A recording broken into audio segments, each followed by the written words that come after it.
9টা বাজে আর আমি এখন ঘুম থেকে উঠলাম। কি জানি ডাক্তার যে কী ওষুধ দিয়েছে, সকাল সকাল ঘুম মোটেই ভাঙতে চায় না। তোমরা তো জানোই আমি বরপি বাড়ি এসেছি। তো যাই হোক, বাইরে এসে দেখছি বরপির প্রায় সব কাজ হয়েই গেছে। পুজো দেয়া, বাজার করে এসে সবজি কাটা, সব মাছ ধোয়া, সব কমপ্লিট। আর এইদিকে দেখো, এই কাঁঠাল গাছটায় কতগুলো কাঁঠাল হয়েছে। সন্ধ্যাবেলায় আমি আর পিসাই মিলে গুনছিলাম, তো পিসাই বলল 18টা নাকি কাঁঠাল হয়েছে। তো যাই হোক, তারপরে তো ফ্রেশ হয়ে ওষুধ খেয়ে নিলাম। আর আগেই বলে দিই, ভিডিওটা যদি তোমাদের ভালো লাগে তাহলে ভিডিওটির শেষে যারা আমার চ্যানেলে নতুন আছো তারা কিন্তু অবশ্যই আমার চ্যানেলটা সাবস্ক্রাইব করে দিও। আর ভিডিওটা ভালো লাগলে লাইক, কমেন্ট, শেয়ার, সাবস্ক্রাইব করে দিও।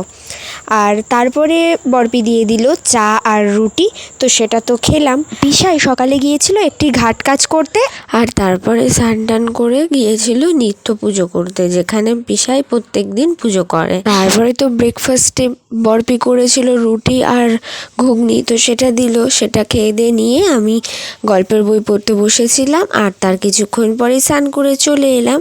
আর স্নান করে এসেও একটুখানি গল্পের বইটা পড়লাম। আর তারপরে দিয়ে দিল খেতে। আজকে লাঞ্চের মেনুতে বরপি রান্না করেছিল লাউ চিংড়ি, আর আমি যেহেতু ভোলা মাছ খেতে খুব ভালোবাসি, সর্ষে দিয়ে ভোলা মাছ। তারপরে তো আমরা ঘুমাচ্ছিলাম। ঘুম থেকে ওঠার পর বরপি দিয়েছিল ক্রিম রোল। আর আমি এক জায়গায় কিন্তু গিয়েছিলাম, ঠিক আছে, তোমরা দেখলেই কোথায় গিয়েছি সেটা নেক্সট মিনি ব্লগে আসবে।